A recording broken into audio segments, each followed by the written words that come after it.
Key Talks, insights, histórias e tudo sobre a qualidade na prática.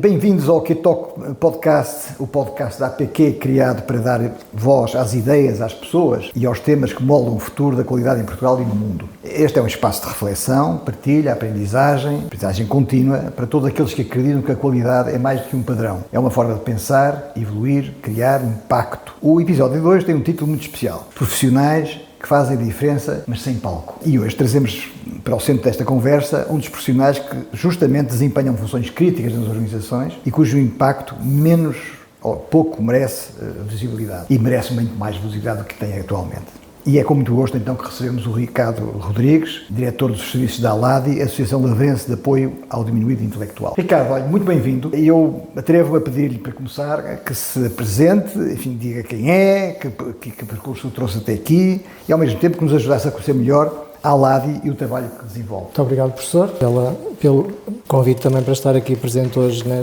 neste podcast. O Ricardo, pronto, é um jovem que, que se formou em 2004 em Estudos Europeus, na Faculdade de Letras da Universidade do Porto. Pronto, já por aí escolheu a área das humanidades para, de alguma forma, assumir um desafio profissional. Pronto, longe de imaginar que iria, de alguma forma, trabalhar numa organização social, digamos, a trabalhar, mas pronto, assim foi o meu percurso. Depois dessa minha formação académica, pronto, coincidentemente nesse ano em que eu terminei, 2004, recebi o convite por um dos fundadores da associação para, de alguma forma, fazer parte dos órgãos sociais que iriam ser indigitados para o mandato 2005-2007 e movido já um bocadinho também por experiência de padrinho de batismo, que tinha integrado curiosamente os órgãos sociais da associação em anos anteriores. Deixei-me levar um bocadinho pela missão de ir à descoberta, numa missão de forma voluntária, não é? Em janeiro de 2005 e dezembro de 2007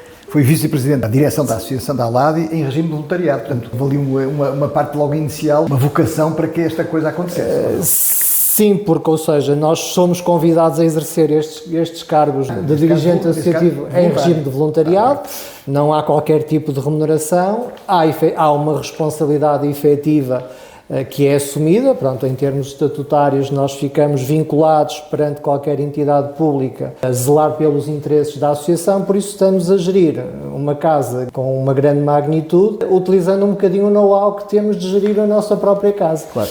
Pronto. Fazendo jus ao título de hoje e ao tema que nos traz aqui hoje, eu mesmo li o que era a ALADI e fiquei embasbacado. Eu não fazia ideia nenhuma e julgo que o público em geral conhece muito mal estas instituições. Explique-nos o que é a ALADI, o que faz a ALADI, porque é realmente fascinante. A ALADI é uma associação sem fins lucrativos que foi criada em 8 de abril de 1987 para apoiar e promover os cidadãos portadores da deficiência intelectual que existiam na própria freguesia. Ou seja, a freguesia tinha alguns casos que não tinha como os acolher e então houve de alguma forma um movimento na Assembleia de Freguesia, porque pronto, estávamos a falar de um meio pequeno, uma freguesia mais a norte no concelho de Matosinhos, que normalmente tudo demora lá a chegar e o que mais prevalece são as nortadas que empurram tudo para sul. Tem toda a razão. Pronto, e aquilo que de alguma forma aconteceu foi que este problema de alguma forma depois foi superado para sul, em direção também ao centro de decisão do concelho. Só para precisar, a freguesia é a freguesia da Lavra. De Lavra, sim. Que é uma freguesia a norte de Matosinhos, junto ao mar, enfim, mas realmente, provavelmente é uma herança da pescatória e também de gente da lavoura, da agricultura. Exatamente. Sim, ou seja, falamos de um meio que em termos de setores predominantes, né, era o setor primário, a agricultura, claro, e a pesca, e que efetivamente havia alguns serviços, sim, que foram se instalando naquela zona, mas que não permitiriam alavancar um projeto desta magnitude. Pronto. E então, deste desafio de tentar atender os casos sociais que já estavam identificados pela Junta de Freguesia, o núcleo de pessoas que compunha a Assembleia de Freguesia nestes anos de 1984, 85, por ali, começaram de alguma forma a criar condições que fosse possível a criação de uma instituição vocacionada para a área da deficiência. Que é em abril de 87, não é? Que em abril de 87 dá-se a constituição formal dos requisitos para a criação da associação. Entretanto, houve toda uma série de movimentação cívica, no sentido também de fazer o projeto avançar, angariação de fundos para começarmos com uma série de situações. Pronto, acabou o terreno por ser doado no lugar mais a sul da freguesia, ou seja, nós somos o limite da freguesia de Lavra, que faz de alguma forma confrontação com a freguesia vizinha de Prafita. Pronto, e nós estamos ali sediados, junto à Praia da Memória, então nós de alguma forma acabamos por beneficiar da cedência de um terreno naquela zona. E começou, entretanto, todos os processos necessários na segurança social, na autarquia, no sentido de haver verbas específicas para a construção do edificado, porque era um terreno baldio. Preciso construir, depois era preciso equipar e depois era preciso garantir pessoas e, portanto, era preciso muito dinheiro. Enfim, isso deve ter sido uma luta... Ou seja, foi uma luta muito maneira das pessoas de Lavra, que é fazer um bocadinho das tripas coração para as coisas acontecerem, não é? Com muito sacrifício, com muito envolvimento e com muito tempo gasto, obviamente, pela comissão instaladora, que de alguma forma mobilizou...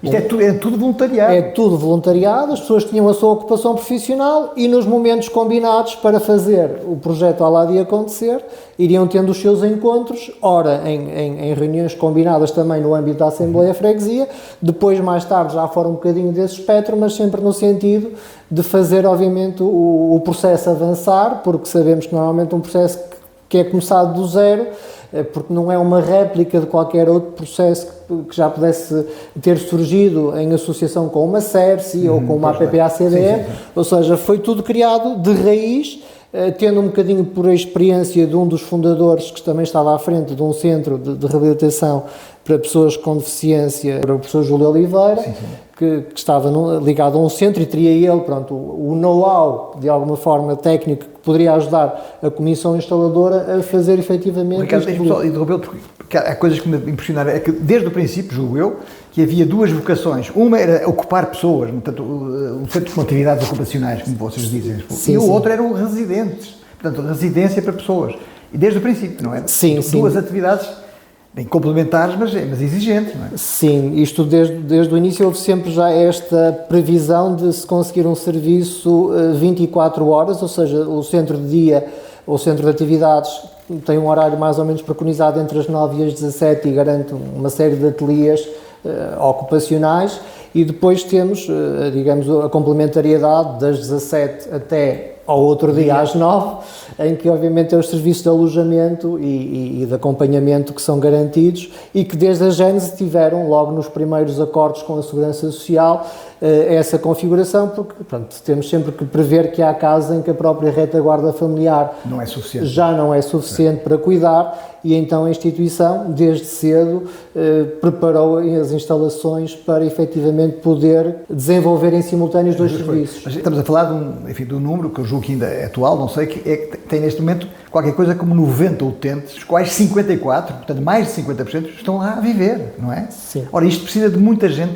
quase tanta gente, enfim, como aquela que apoiam a cuidar, ou não? Sim, nós, respeitando os rácios que estão também previstos nos protocolos com a Segurança Social, nós temos neste momento, por uma questão de melhoria contínua na prestação do serviço, nós temos quase um rácio de 1 para 1. Ao dia de hoje temos 85 trabalhadores para garantir o funcionamento... De 90, para 90 pessoas servidas, 365 dias por ano. É um esforço impressionante e, digamos, deve ser uma luta diária para conseguir verbas, para conseguir o apoio, porque, enfim, a gente bem sabe, a Segurança Social vai dando alguma coisa, mas é sempre insuficiente. Portanto, contam com mais apoios? Sim, a instituição, obviamente, o protocolo com a Segurança Social garante uma parte substantiva das necessidades, mas não cobre a totalidade. Nós, neste momento, em termos de percentagem, temos mais ou menos uma cobertura de 65% a 70% do orçamento anual com participação da Segurança Social, por isso temos que correr atrás do resto, que falta dos 35% a 30%, pois, claro, com participações das famílias, ofertas, com ofertas de parceiros empresariais e de particulares, e depois também desenvolvendo algumas atividades de angariação de fundos e também da consignação do IRS, que hoje em dia também é muito importante. É uma fonte muito importante. E passou também, para 1%, portanto... E passou para 1%, acabou por atribuir uma valorização ainda mais significativa para o investimento que a instituição pode fazer com esse tipo de verbas, porque tudo o que a gente queira acrescentar, de alguma forma, em termos de requalificação, tem que ser normalmente por verbas próprias. Claro. E uma das coisas que também, enfim, ao ver, percorrer o percurso, enfim, muito brevemente da Aladi, uma das coisas que eu vi é que a ambição não ficou por aquilo que se iniciou, é que, entretanto, há cerca de 10 ou 11 anos, constroem nova residência, portanto, novo investimento. Nós temos, de uma forma gradual, feito ecos do que é a Aladi, do que é a Aladi representa no Conselho. Sim, nós tratamos como associação, como uma menina, há quem a trate como centro de reabilitação e muita gente diz o Aladi. Nós gostamos de que seja tratada como uma a associação, porque de alguma forma, pronto, é de uma forma carinhosa, porque também ela é conhecida e foi batizada por um dos fundadores como a Casa do Amor, por isso aquilo que nós fazemos com afeto e com sentido, de alguma forma leva-nos para um caráter mais maternal que a associação acaba por assumir. Pronto, e é um bocadinho este cuidar que ao longo dos anos, lá está, começamos em 94, em novembro de 94, com os primeiros 5 utentes, que beneficiavam das duas respostas de lar, Centro de Atividades Ocupacionais. Depois houve uma evolução gradual até aos anos de 2008, por aí, em que foi havendo novos acordos de cooperação e chegamos até aos 32 residentes e aos 60 utentes na sua globalidade. E depois o último passo, que foi iniciado até antes do nosso 25º aniversário, que decorreu em 2012, em que assinalamos os 25 anos, nós tínhamos em anos, digamos, antecedentes, começado o processo da criação da segunda fase, que iria estar a prever a tal capacidade máxima dos tais 90 utentes, que acabamos por chegar um bocadinho mais tarde, em 2015, em que conseguimos abrir a tal segunda unidade residencial para mais 24 utentes e alargar também o Centro de Atividades Ocupacionais para a totalidade dos 90, ou seja, fizemos esta ampliação.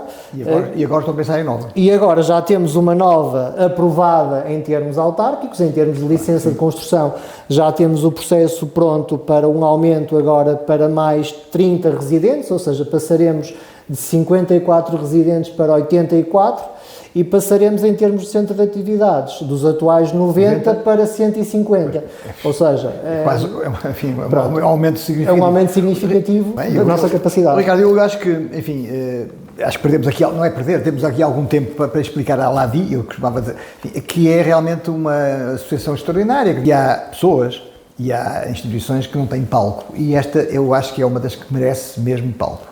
Mas já nos falou, agora vamos talvez agora falar um bocadinho mais sobre si, enfim, formou-se na Faculdade de Letras da Universidade do Porto, que já nos disse, Estudos Europeus, enfim, já percebemos que muito novo também, 20 e tal anos, enfim, não tinha 30 ainda, atraído para vice-presidente da Aladi em regime de voluntariado, e aquilo que me vem à cabeça é perguntar-lhe o que é que motivou um jovem, portanto, enfim, na sua força da sua vida, enfim, com um horizonte enorme à sua frente, em dedicar-se ao setor social, que é um setor muito amargo, muito difícil. Um bocadinho também pelo desafio que foi lançado, pela tal direção que estava a cessar funções, não é? E pela empatia já criada anteriormente pelo tal padrinho de batismo, que também tinha integrado os órgãos da associação, já tinha de alguma forma conhecido o que é que a instituição fazia. Eu próprio tinha estabelecido durante também a minha participação em grupos de jovens já alguns contactos para fazer também algumas iniciativas a favor da instituição e foi acontecendo assim algumas situações esporádicas, por isso foi-se criando um bocadinho também ali já alguma relação e que de alguma forma depois quando fui desafiado, né? Porque aos 24 anos, ainda tinha 24, não tinha feito os 25, disseram-me assim, olha meu caro, o teu cargo é vice-presidente, tens que auxiliar o novo presidente, que também é uma pessoa que vai conhecer a instituição do nada e vocês têm que formar efetivamente a equipa diretiva para fazer isso. Mas não dava para sustentar a família. Exato, agora, o que eu disse na altura foi, ok, pronto, eu por acaso ainda solteiro neste momento, eu disse, ok, vou trabalhar com as pessoas que efetivamente foram convencidas, tal como eu, que efetivamente o nosso trabalho valerá a pena e ajudará a fazer a diferença. Pronto, e foi um bocadinho na inocência deste espírito de que não haveria grandes dificuldades nem grandes tormentas, que me deixei, de alguma forma, levar pelo desafio. Ilusão da juventude, porque tormentas ali deve haver muitas. Olha, mas, enfim, eu acho que a sociedade em geral, e muitos de nós em particular, não damos o devido apreço ou não estamos atentos ao papel das IPSS na sociedade. Não é? De facto, não há assim tantas, mas enfim, o seu papel é extraordinário. Eu não sei qual é a sua visão hoje sobre as IPSS, mas imagino que tem um enorme apreço por esses trabalhos que são feitos, não é? Não são assim tantas coisas necessárias. Eu não sei se há mais alguma desses género em Matosinhos. Sim, em Matosinhos temos no território algumas que já estavam também sediadas há algum tempo, que é a PPSDM de Matosinhos, que tem mais do que um polo, para além da Senhora Dora, também tem na zona de Samamed em Festa, e temos agora a Ajude, que também se mudou para Matosinhos há cerca de 10 anos, mais coisa, menos coisa, e abriu um equipamento na zona também em Santa Cruz do Bispo, na zona da Ponte do Carro, e agora também estão com um projeto também de abertura também de um novo centro que também permitirá a expansão da resposta do Conselho para a área da deficiência. E também temos uma outra instituição também que foi sofrendo algumas alterações também por causa das alterações que foram acontecendo em termos da área da deficiência, em que o socioeducativo passou para as escolas. As instituições praticamente que desenvolviam essa resposta tiveram que a terminar e reconverter-se, claro. E também agora, pronto, temos a Associação Novos Rumos, se eu não estou ou Novo Rumo, se eu não estou em erro também, que está lá, a desenvolver um trabalho também nesta área da deficiência, pronto, e que de alguma forma todos somos poucos. Exatamente. Porque há uma lista de espera enorme. Porque estava exatamente a pensar nisso, de facto, estas instituições que atuam, eu não vou dizer na sombra, mas que atuam na penumbra, porque as pessoas também não gostam muito de entrar nessas coisas para não saber, mas de facto com o envelhecimento da população e com o maior número de casos, eu diria de demência, de dificuldades mentais, sobretudo na velhice, quer dizer, se não fossem as IPSS, não sei o que é que aconteceria, onde é que essas pessoas estariam? Sim, eu diria que as IPSS são hoje a rede de segurança invisível do país, no apoio social.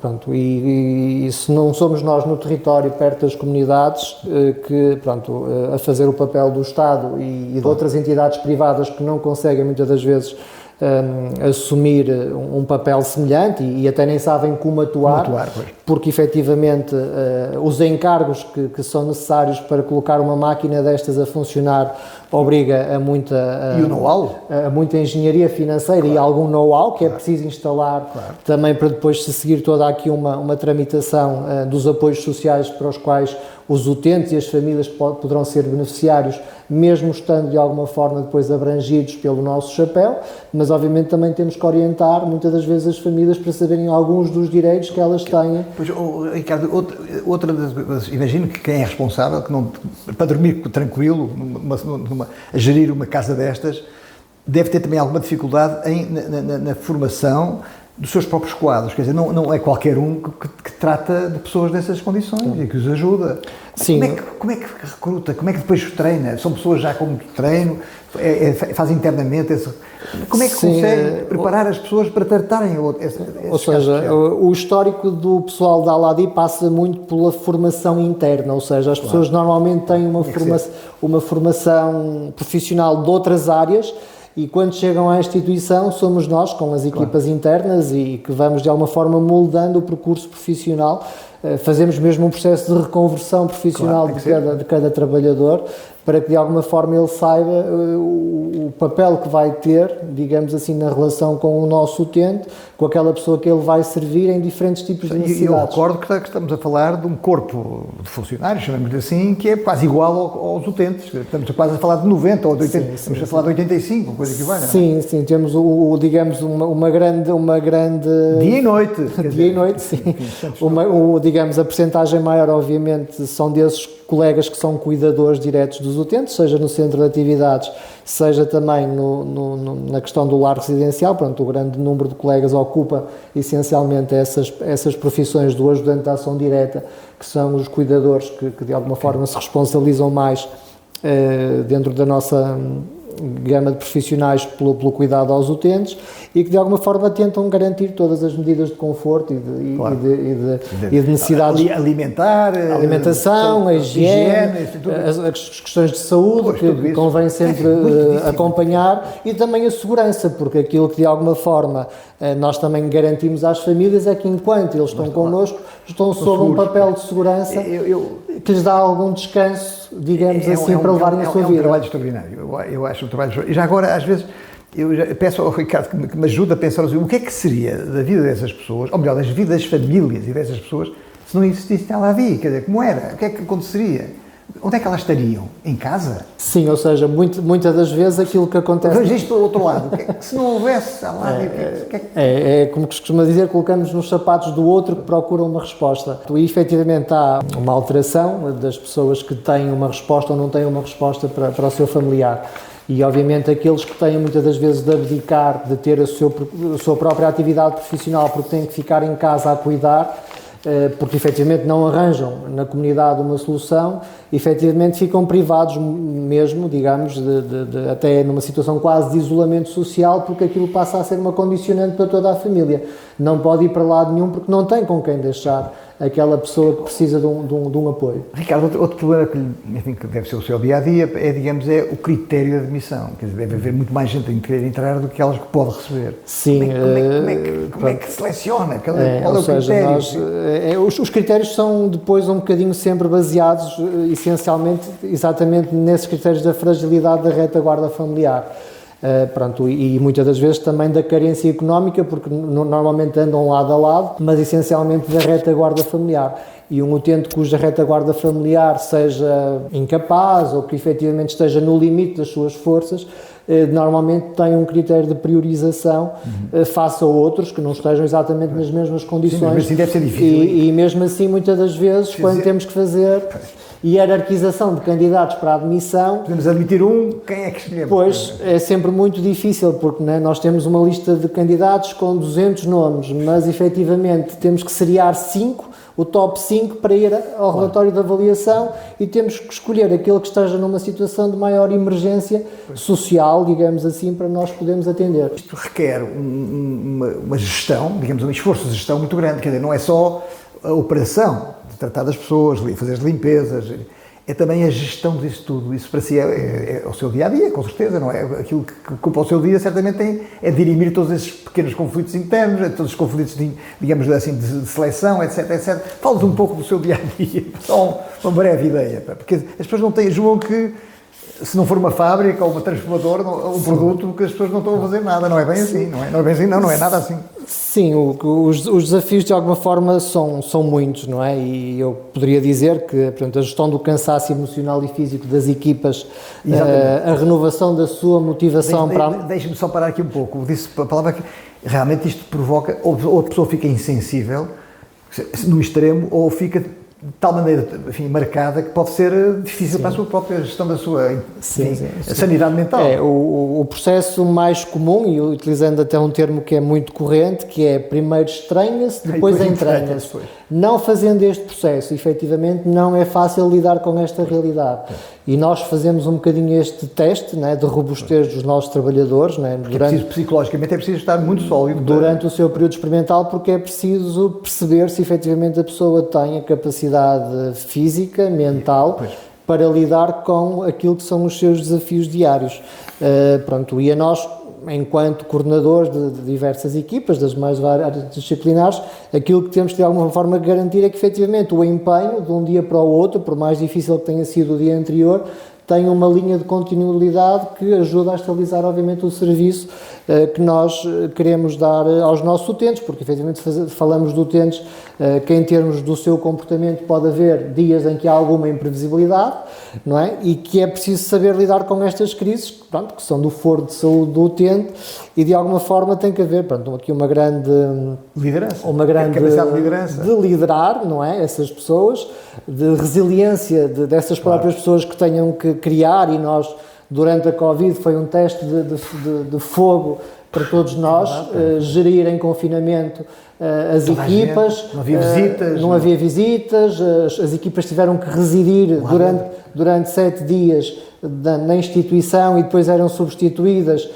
Nos 7 dias seguintes iam descansar e garantir que durante o tempo de recobro que elas não tinham entretanto contraído o vírus, por isso tivemos vários meses, mas felizmente tivemos alguns casos, mas passamos pela Covid sem nenhuma morte, o que para nós foi um saldo bastante em que vários positivo. Sítios perto de nós não aconteceu?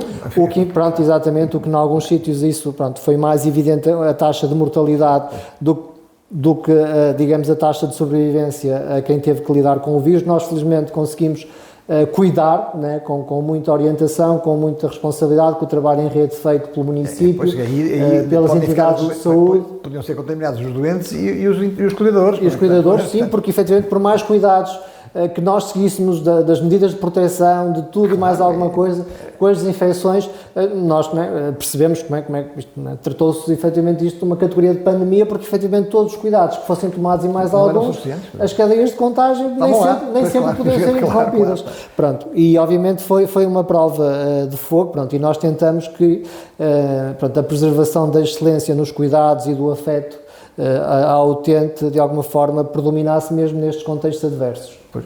Bom, está-nos a dar uma ideia, uma ideia realmente da dificuldade, o que é viver e gerir este tipo de instituições, mas se eu lhe perguntasse assim, digamos assim, de uma forma frontal e uma resposta também frontal, de tudo isto, do seu dia-a-dia, qual é o maior desafio para si no dia-a-dia? O que é que nos tira essencialmente o sono são, efetivamente, a nossa capacidade de sustentabilidade. Ou seja, porque nós, efetivamente, como temos uma comparticipação do Estado para fazermos este serviço que está ainda muito aquém daquilo que são as necessidades que estão, de alguma forma, protocoladas em termos de orçamento, nós andamos sempre aqui um bocadinho a tentar sobreviver e andar ali à tona d'água de um ano económico para o outro, para tentar também salvaguardar alguma poupança para poder os tais reinvestimentos que temos que fazer para a preservação de um edificado. Não é? Nós temos que a dotação não deve dar para nunca pensar em manutenção. Não, ou seja, nós fazemos uma manutenção preventiva com equipas próprias a maior parte do ano, mas mesmo assim há toda uma série de outras que são necessárias de fazer, porque estamos numa zona também de mar, digamos, há muita agressividade, muita corrosão sobre os edifícios e todo o tipo de materiais, e nós temos que de alguma forma também garantir essas manutenções periódicas, preventivas e algumas corretivas, de forma a que efetivamente a instituição tenha sempre uma boa aparência e esteja tudo em bom estado de uso decorrente desta ação diária, que são 90 utentes, 85 funcionários, cada um no desempenho da sua atividade. E lá está, hoje provocamos uma moça aqui, amanhã um risco acolá. E como é que vai ser para o ano, não é? E como é que nós conseguimos agora colmatar esta pequena fragilidade? Ou vem uma intempérie, por exemplo, causa-nos uma série de infiltrações. Então, trabalham sempre com a água por aqui. Exatamente, Isto é a maior dor de estômago que as instituições sobretudo, não é? Para mim, sobretudo, porque obviamente tenho que, de alguma forma, conjuntamente com a direção, procurar sempre soluções de termos um orçamento equilibrado, de termos um ano económico também com um fecho de contas o mais salutar possível para conseguir enfrentar, digamos, as melhorias que o próximo ano nos vai colocar pela frente como desafio e o desafio constante da gente, de alguma forma, ver-se a pensar o que é que eu para o ano tenho que fazer diferente para cativar mais este ou aquele investimento para conseguir concretizar isto que é importante para, de alguma forma, a instituição continuar a realizar o seu serviço com qualidade. Temos falado aqui da pequena visibilidade, ou se quiser do pouco palco que têm estas instituições. De facto, eu acho que tenho consciência disso. Enfim, não há muita consciência para além daquele. Eu imagino que ali à volta, perto das pessoas que têm os seus familiares ali, que ela disso seja absolutamente conhecida e reconhecida. Mas fora disso há pouco reconhecimento, não é? Ou não há? Acha que eu estou a exagerar?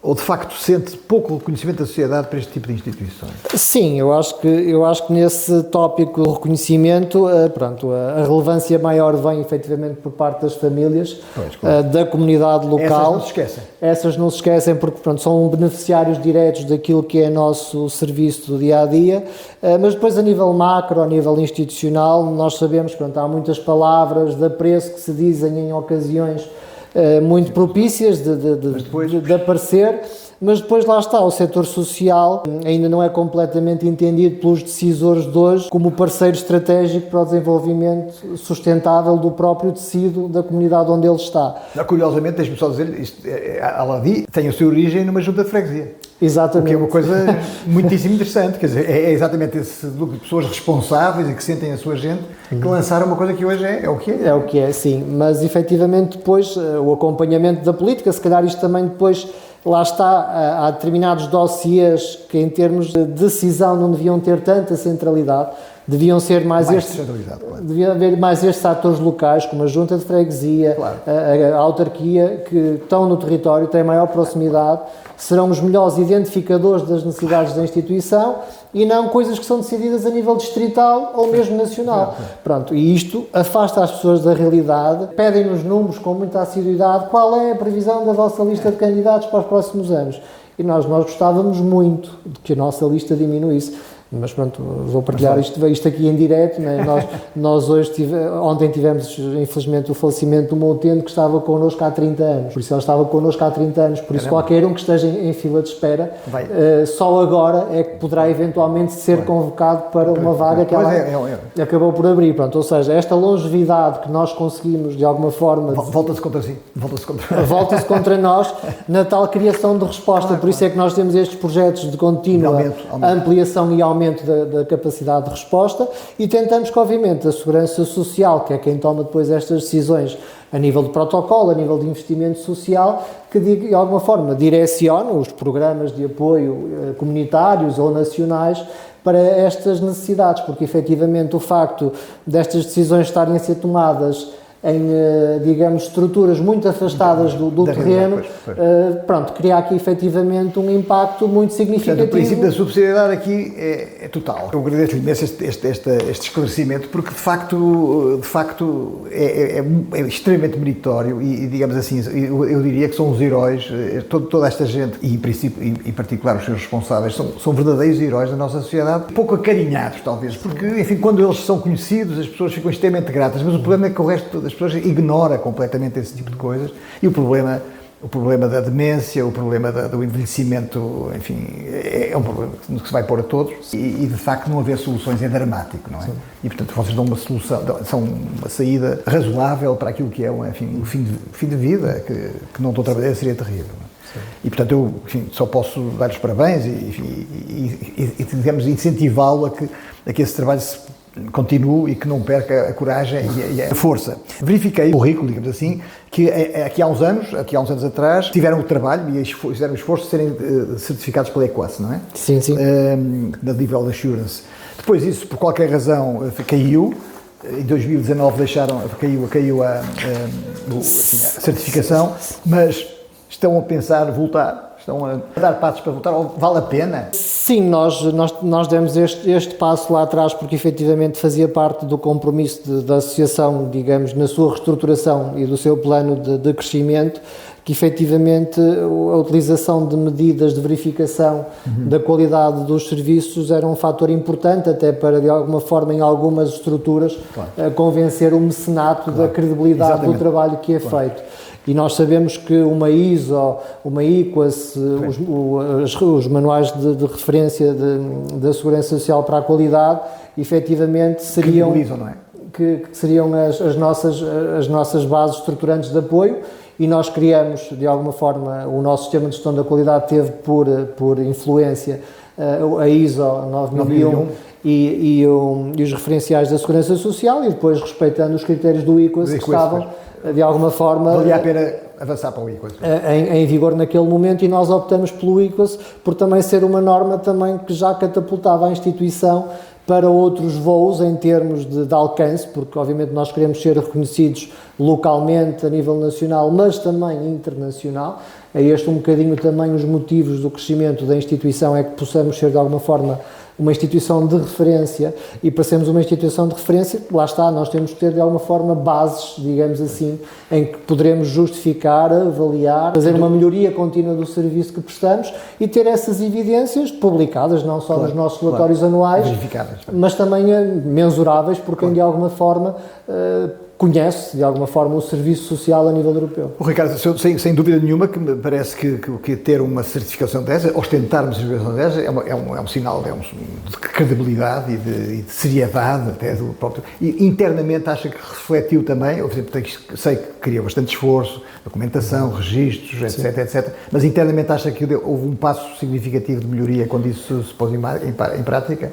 Sim, porque de alguma forma as nossas equipas, apesar do tal trabalho mais refém administrativo que têm que fazer por causa do tratamento dos dados, e lá está, nesta altura, as ferramentas informáticas também estavam ainda numa evolução, que hoje já temos outras que nos permitem economizar algum tempo e simplificar processos, e daí nós também chegamos já ali a 2019 um bocadinho agastados com toda a informação que estávamos a produzir e pronto, e uma das colegas que estava envolvida, digamos, no tratamento dos dados era a colega que era assistente social, e ela muitas das vezes via-se no dilema que é atendo a qualidade ou atendo o familiar ou o utente que eu tenho que atender porque é a minha prioridade.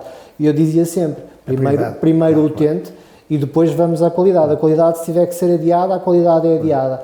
Em termos do seu tratamento, a parte registro, burocrática. Porque a parte burocrática, porque toda a outra estrutura dos serviços, do que é que cada um tinha que fazer e o que é que isso obrigava e correspondia com as exigências do IQAS, nós isso mantemos até hoje. E, portanto, está a pensar um dia voltar a... Estamos já a trabalhar, porque pronto, as nossas equipas depois também vão tendo alguma rotatividade com as questões também da parentalidade, vai havendo algumas ausências, obriga de alguma forma ao envolvimento de outros atores recém-chegados à instituição, e nós neste momento, com as aprendizagens do passado, aquilo que estamos a preparar no novo sistema é que ele permita que qualquer ator que entre de novo já tenha toda uma série de ferramentas interligadas que possa assumir o papel que o colega que vai estar ausente transitoriamente possa dar seguimento enquanto ele esteja ausente. Pronto, e que isto seja de alguma forma um trabalho de equipa, e que as pessoas percebam que o trabalho da qualidade não é o trabalho do gestor da qualidade,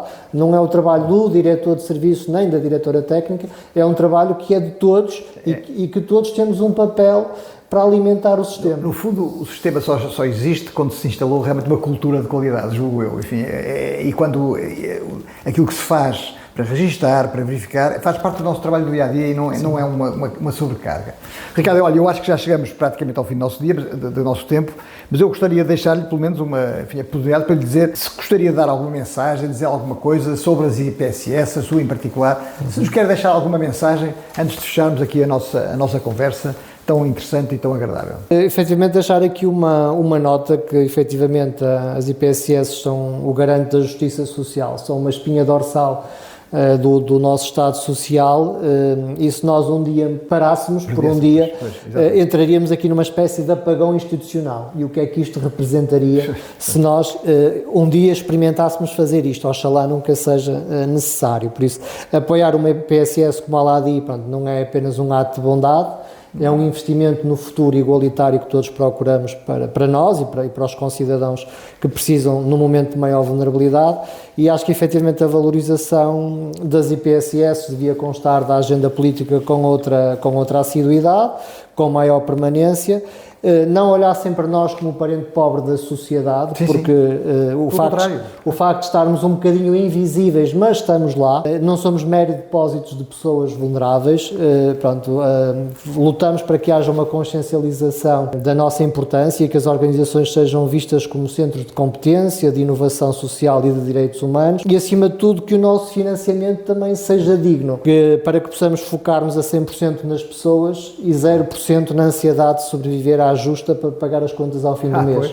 porque isto infelizmente é a realidade de muitas instituições que se implementaram, que se deixaram levar à luta e que agora muitas das vezes se veem reféns da decisão que tomaram e que de alguma forma se viram privados em algum momento da sua existência da regularidade dos apoios e da subsistência que tinham. E pronto, infelizmente há associações que acabam por fechar, por entregar a chave à Segurança Social ou por entregar a outra organização privada que tenha capacidade e estrutura para dar continuidade ao trabalho, mas infelizmente aquilo que é mais visível no nosso país é que há de alguma forma o fomento para que mais instituições aconteçam no papel de substituição ao Estado, mas depois o Estado, ao fazer esta delegação de competências, sai de cena e esquece que ao sair de cena tem que deixar efetivamente a garantia de que pelo menos os protocolos de cooperação são cumpridos e atualizados na percentagem das exigências que são colocadas às instituições. Claro. Porque eu, infelizmente, atrevo-me a dizer que hoje, cada vez mais, o ónus de responsabilidade que é colocado nas associações de solidariedade social é que elas quase se convertam em empresas sociais. E nós temos que evitar um bocadinho este desvirtuar da situação, porque senão passa a ter um tratamento também diferenciado e nós queremos manter efetivamente este estatuto de IPSS, de Associações de Solidariedade Social, que de alguma forma estão no terreno para fazer este trabalho social, mas que o Estado, que defende que é social, também faça o seu papel. Ricardo Rodrigues, foi um prazer, muitíssimo obrigado por esta coisa. Professor, muito obrigado e pelo convite. Muitos parabéns, é fascinante ouvi-lo e ouvir aquilo que fazem. Muito obrigado por esta experiência. Muito obrigado. Obrigado.